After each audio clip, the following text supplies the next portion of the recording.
तो इसमें मेनली दो चीजें हमें पढ़नी है, क्लोरोफॉर्म एंड आयोडोफॉर्म।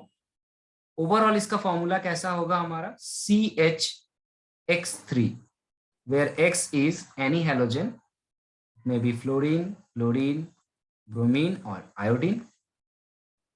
अगर हम लोग इसके जगह क्लोरीन यूज करते हैं, then this is called very famous chloroform. Chloroform किस काम में आता है,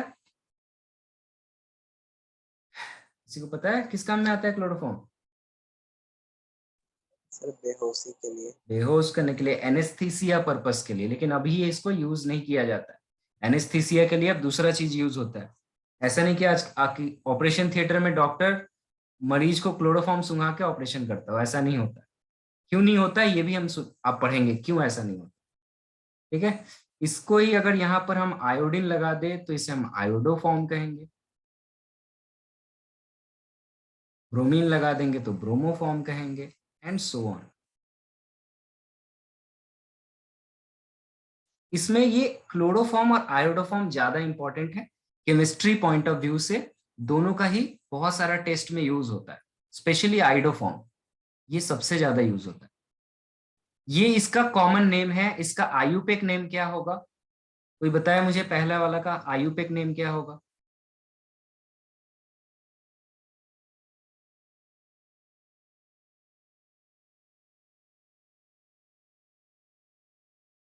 Isn't it 111 ट्राइक्लोरोमीथेन? तो मैं 111 नहीं लिख रहा हूं। सिमिलरली इसको हम लोग क्या कहेंगे, ट्राई आयोडो मीथेन। तो ये इसका आयुपेक नेम लिखा मैंने इधर, और इधर मैंने लिखा इसका कॉमन नेम।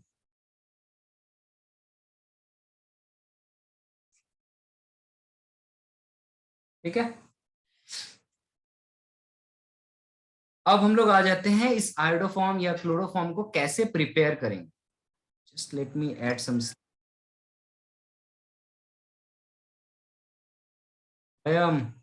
आज फिर से लेट ज्वाइन किए? सर मेरे को हो गया 10 मिनट्स हो गए ज्वाइन किए। बताओ, लेट से ज्वाइन कर रहे हो तो बताओ कम से कम।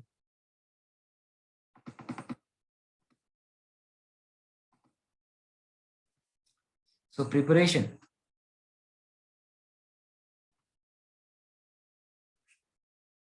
प्रिपरेशन कैसे करते हैं क्लोरोफॉर्म का, अब ये जानने के बाद घर पे क्लोरोफॉर्म बनाने मत लगना।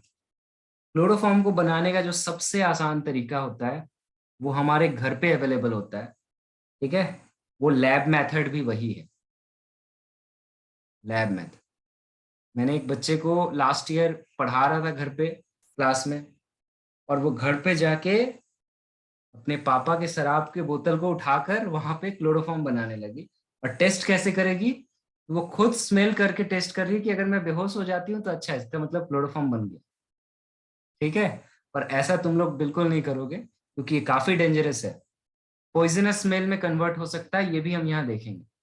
तो लैब मेथड क्या है, बहुत सिंपल है। आप क्या करो, थोड़ा सा इथानॉल ले लो, इथानॉल बहुत इजीली अवेलेबल होता है, किसी भी शराब के दुकान पे चले जाओ।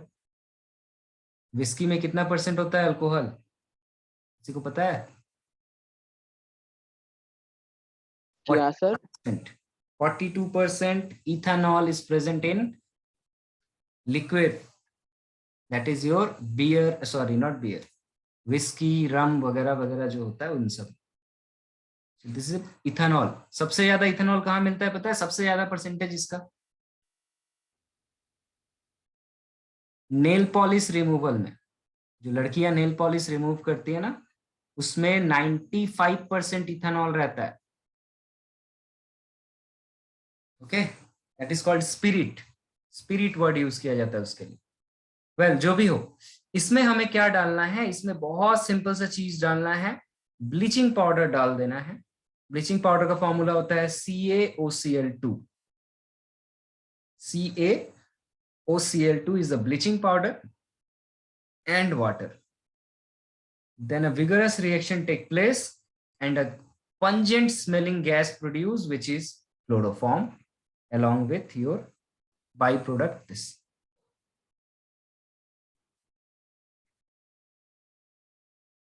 कैल्शियम एसीटेट बाई प्रोडक्ट होगा और क्लोरोफॉर्म बनेगा।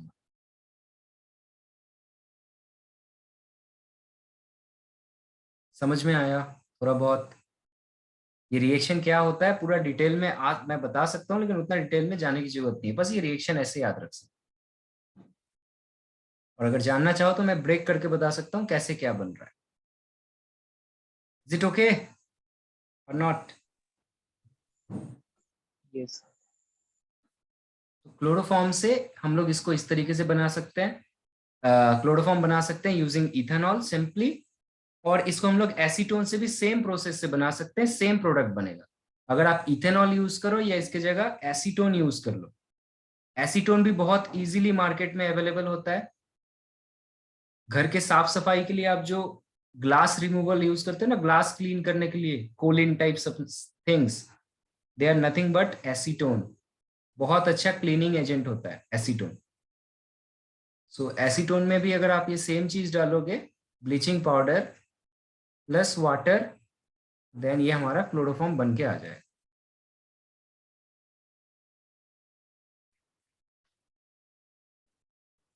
ठीक है, this is the laboratory method.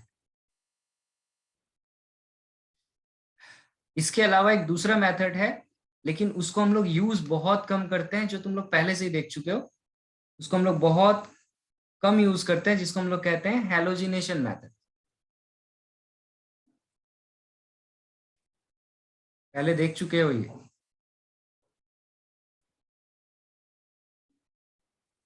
Chain reaction में मैंने बताया था ना हैलोजिनेशन मेथड। इसमें क्या होता है, अगर मैं सिंपली मीथानॉल लूं और इसमें क्लोरीन डाल दूं और सनलाइट के प्रेजेंस में रिएक्शन करूं, तो क्या होता था, याद आ रहा है किसी को? क्या होता था? एक हाइड्रोजन हट जाता था, एक क्लोरीन बैठ जाता था, हाँ और ये हाँ सर। रिएक्शन कंटिन्यू चलते रहता। फिर ये CH2Cl2 हो जाएगा। फिर मैं इसमें यही सेम चीजें डालूंगा तो ये CHCl3 हो जाएगा। लेकिन इस रिएक्शन का प्रॉब्लम यह है कि इसको क्लोरोफॉर्म स्टेज पे आके रोकना मुश्किल है। आप कैसे पता करोगे कि क्लोरोफॉर्म बना? हाँ, कुछ तो क्लोरोफॉर्म बनेगा, लेकिन एग्जैक्टली क्लोरोफॉर्म बना के रोकना ही मुश्किल होता है। तो instead of chloroform there is mixture of product form, सारी चीजें बन जाएंगी। तो ये एक लेस ईल्ड प्रोडक्ट है, इसीलिए इसको हम यूज नहीं करते हैं। ये मेथड अच्छा मेथड है, इंडस्ट्रियल मेथड है, लैब मेथड है, इसको यूज किया। ठीक है, प्रिपरेशन में और नहीं जानना। अब आ जाओ इसका केमिकल प्रॉपर्टी में।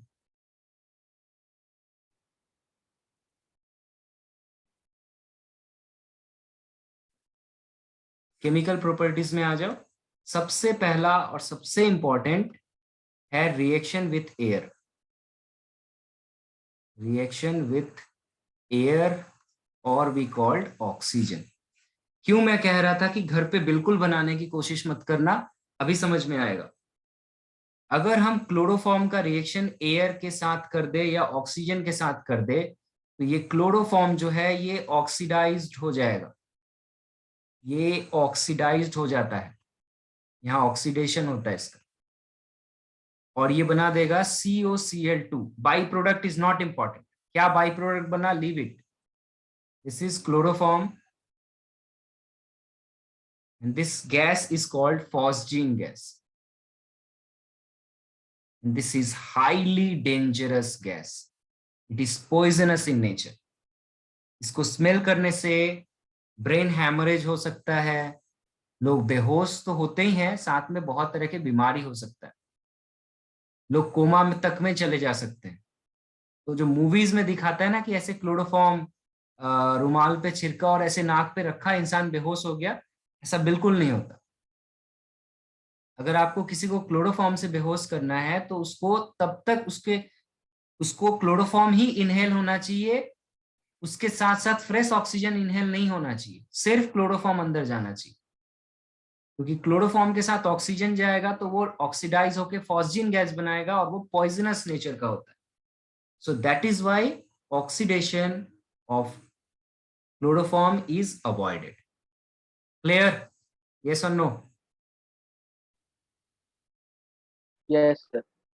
एक क्वेश्चन एग्जाम में पूछा जाता है why chloroform kept in dark bottle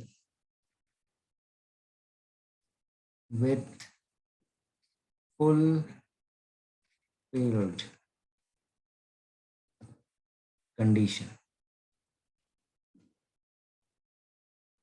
कभी भी क्लोरोफॉर्म के बोतल को इंडस्ट्रीज में, लैब्स में हमेशा डार्क ब्राउन या ब्लैक कलर के बोतल में रखा जाता है और उसको पूरा नेकली फिल्ड कर दिया जाता है। नेकली फिल्ड मतलब पूरा भर के रखा जाता है, ढक्कन लगाते हैं वहां तक भरा हुआ रहता है।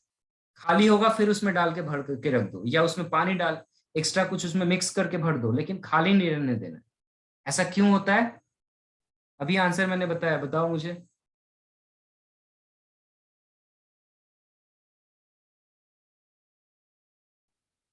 इस क्यों यूज करते हैं? अरे अभी तो बोला मैंने, डार्क कंडीशन में इसलिए करते हैं क्योंकि अगर सनलाइट यहाँ आ जाए ना, तो सनलाइट के प्रेजेंस में ये रिएक्शन फास्ट हो जाता है, इसीलिए डार्क बोतल में रखते हैं। और अगर आप खाली रखोगे तो उस खाली जगह में एयर नहीं घुस जाएगा, और एयर अगर अंदर चला गया तो क्लोरोफॉर्म को ऑक्सीडाइज कर देगा, तो उस बोतल में फॉस्जिन गैस बन जाएगा। That is why it is not keeped under bright condition and it is always nearly filled. Answer लिख पाओगे लोग खुद से? अनंत, हो जाएगा आंसर?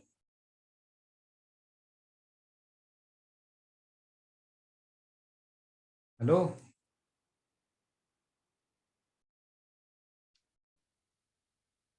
से यस और नो?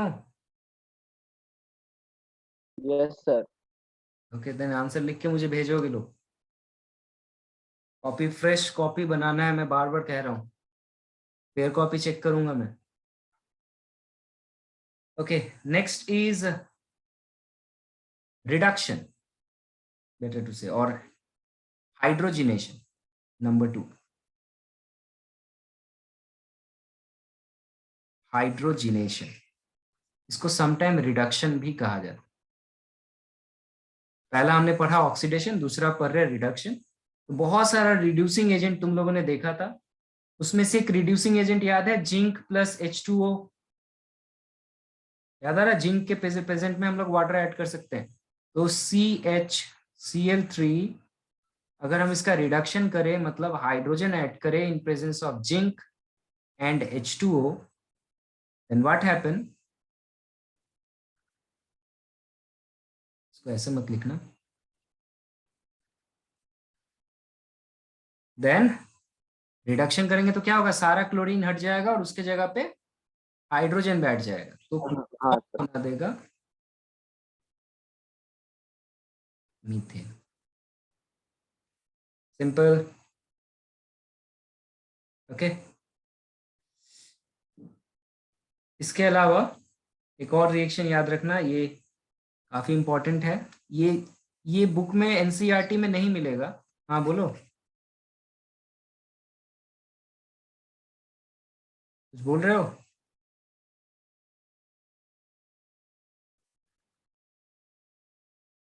एनसीईआरटी के बुक में ये चीजें नहीं है, क्योंकि अलग अलग चैप्टर में मिला के दे दिया है। वो लोग एक जगह नहीं देते हैं ऐड करके, बाकी रेफरेंस बुक में तुम लोग को ये मिल सकता है। सो क्लोरोफॉर्म जब HNO3 के साथ रिएक्ट करता है, देन ये क्लोरोपिक्रीन बनाता है, और ये टेस्ट पर्पस में हम लोग को काम में आएगा, इसीलिए फॉर द टाइम बिंग इसको याद रखो। जब टेस्ट हम लोग करेंगे वहां मैं बताऊंगा। ये बनाता है हमारा CNO2। H की जगह NO2 बैठ जाता है। अगर ऐसे ना याद हो तो इसको ऐसे लिख सकते हो,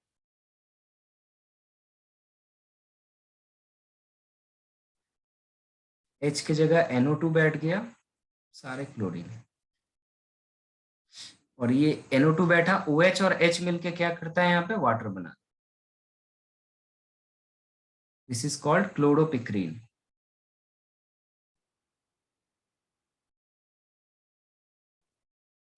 विच इज यूज्ड फॉर अ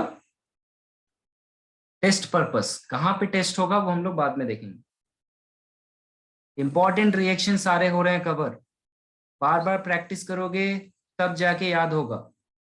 इसके बाद एक बहुत इंपॉर्टेंट नेम रिएक्शन होता है हमारा, ठीक है, इसको हम लोग कहते हैं कार्बाइल अमाइन रिएक्शन। इसको फिर से हम लोग पढ़ेंगे चैप्टर नंबर अमाइन में, जब हम लोग अमाइंस पढ़ेंगे वहां पर भी है कार्बाइल अमाइन रिएक्शन। मैं यहाँ पे बगल में नोट करके लिख देता हूँ, ये हमें कहाँ पढ़ना है, ये हमें एमाइंस चैप्टर में फिर से पढ़ना है, जो ऑर्गेनिक का ही पार्ट है। तो कुछ ऐसा नहीं है पहले से पढ़ लोगे तो कोई प्रॉब्लम थोड़ी हो जाएगा। ये क्या कहता है हमारा कि अगर हम क्लोरोफॉर्म को CHCl3 को, अगर हम, इसका नाम क्या है किसी को पता है, व्हाट इज दिस? सर इसको क्या कह सकते हैं इससे? एनिलीन कहते हैं, एनिलीन, याद रखना।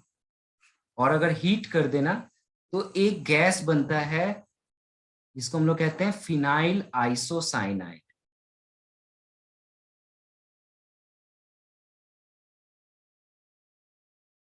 उस दिन मैं बता रहा था ना तुम लोग को भोपाल गैस ट्रेजेडी के बारे में, भोपाल भोपाल गैस ट्रेजेडी, हाँ सर।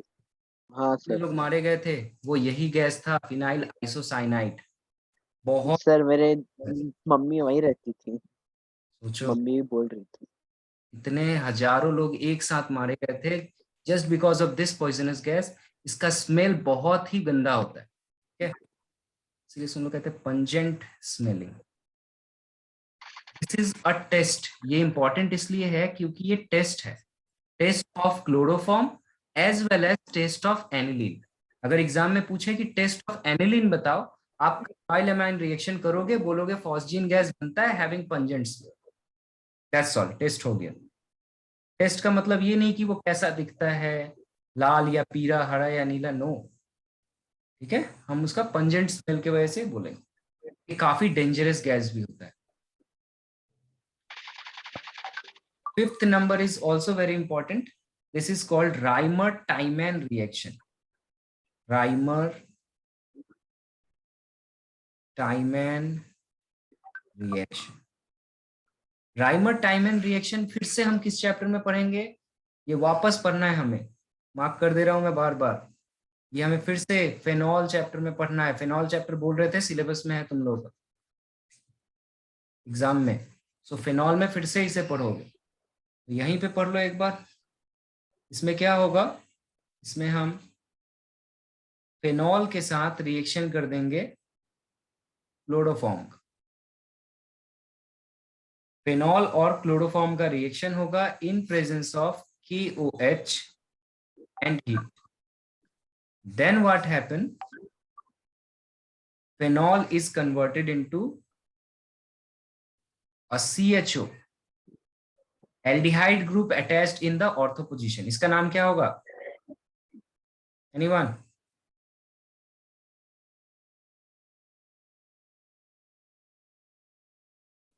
इसका नाम, सर कल ही क्लास में पढ़ाना था परसों। वो आयुपेक नेम बोलो, ये क्या है हमारा एल्डिहाइड। ये हो गया मेटा तो। हाँ तो इसको क्या कहते हैं,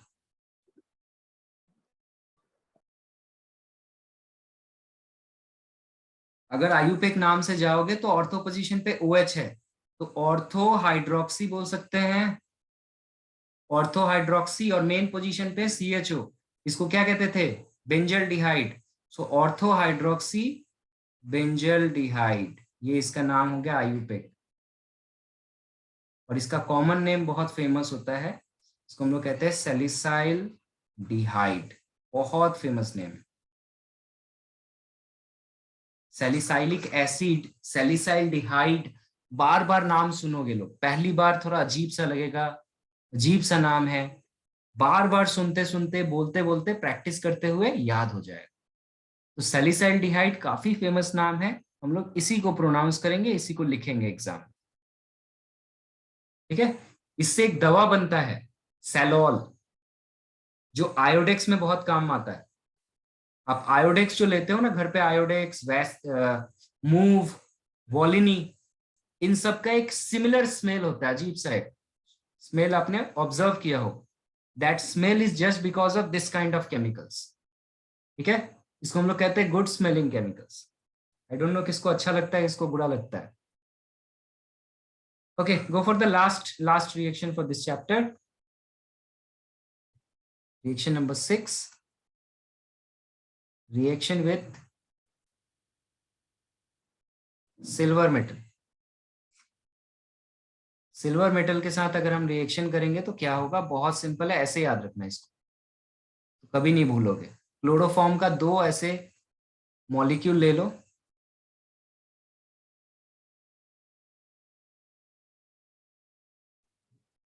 और 6 Ag का एटम ले लो। ये आपस में जब रिएक्ट होंगे तो ये 6 Ag, ये 6 Cl आपस में ब्रेक होके मिल जाएगा 6 AgCl। और यहां दिख रहा होगा ये कार्बन हाइड्रोजन, इनका तीनों हाथ खाली हुआ, तीनों आपस में जुड़े, ये क्या बना देगा हमारा, इसको क्या कहते हैं, एनीवन, क्या कहते हैं इसे, इथाइन ना। और इसका कॉमन नेम क्या होता है, CH ट्रिपल बॉन्ड CH, तो क्या कहते हैं,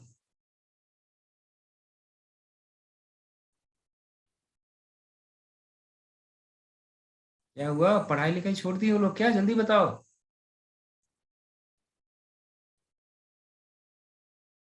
एक सेंटर।